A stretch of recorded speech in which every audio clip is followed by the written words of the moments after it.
இயேசுவில் பிரியமான சகோதர சகோதரிகளே, இன்றைய நாளில் நம் சிந்தனைக்கு தரப்பட்ட நற்செய்தி மத்தேயு பிரிவு 12 இறை சொற்றொடர்கள் 1 முதல் 8 முடிய. பலியை அல்ல, இரக்கத்தையே விரும்பும் கடவுள்.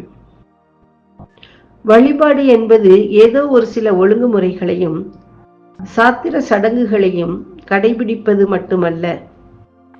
அது நம் அயலாரோடு நல்லுறவில் இணக்கமாக இருப்பது. இதை உணரும் போது நம்மவரின் வழிபாடு அர்த்தம் பெறுகின்றது. இன்றைய நற்செய்தி வாசகத்தில் இயேசுவும் அவருடைய சீடர்களும் ஓய்வு நாள் ஒன்றில் வயல் வழியே நடந்து சென்றபோது சீடர்கள் பசியில் கதிர்களை கொய்து உண்ணத் தொடங்குகிறார்கள்.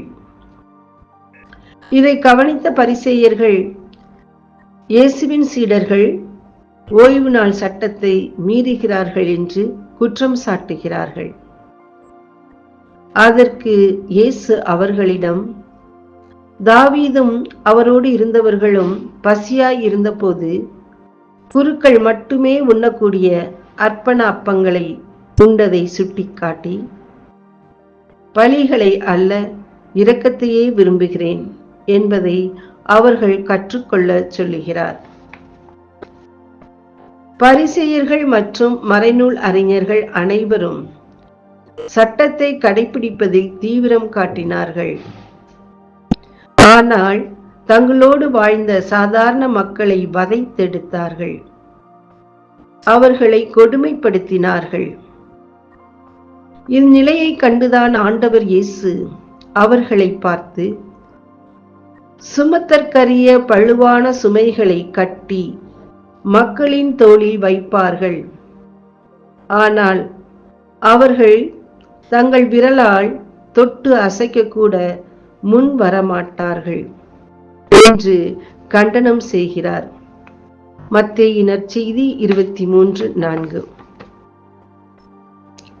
பல நேரங்களில் நாமும் கூட திருவழிபாடுகளிலும் ஆலய கொண்டாட்டங்களிலும் பக்தியோடு கலந்து கொள்கிறோம். ஆனால் அதே வேளையில் நம்மோடு வாழக்கூடிய சக மனிதர்களை கீழ்த்தரமாக நடத்துகிறோம். பரிசேயர்களுக்கும் நமக்கும் பெரிய வித்தியாசம் ஒன்றும் இல்லை. ஆகவே பலி செலுத்துவதை விட இரக்கம் காட்டுவதில் நாம் முனைப்பு காட்டுவோம். ஆமோஸ் இறைவாக்கினர் புத்தகம் 5:21 வாசிக்கின்றோம்.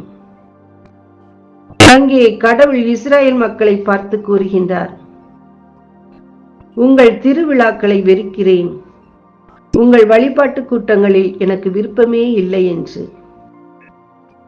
ஆம், ஆமோஸ் இறைவாக்கினர் வாழ்ந்த காலத்தில் வியாபாரிகள், பணம் படைத்தவர்கள் சாதாரண மக்களை நசுக்கினார்கள், அவர்களை சுரண்டி வாழ்ந்தார்கள். அதனால்தான் கடவுள் அவர்களது திருவிழாக்களையும் வழிபாட்டு கூட்டங்களையும் வெறுப்பதாக சொல்லுகிறார். எனவே நாம் சட்டங்களையும் வழிபாடுகளையும் தவறாமல் மேற்கொள்கிறோம் என்பதை விட அடுத்தவர் மீது இரக்கமும் அன்பும் காட்டுவதில் முனைப்பு காட்டுவோம். அப்போது கடவுள் நம் மீது இரக்கம் கொண்டு நமக்கு எல்லா விதமான ஆசியையும் வழங்குவார். ஆமேன்.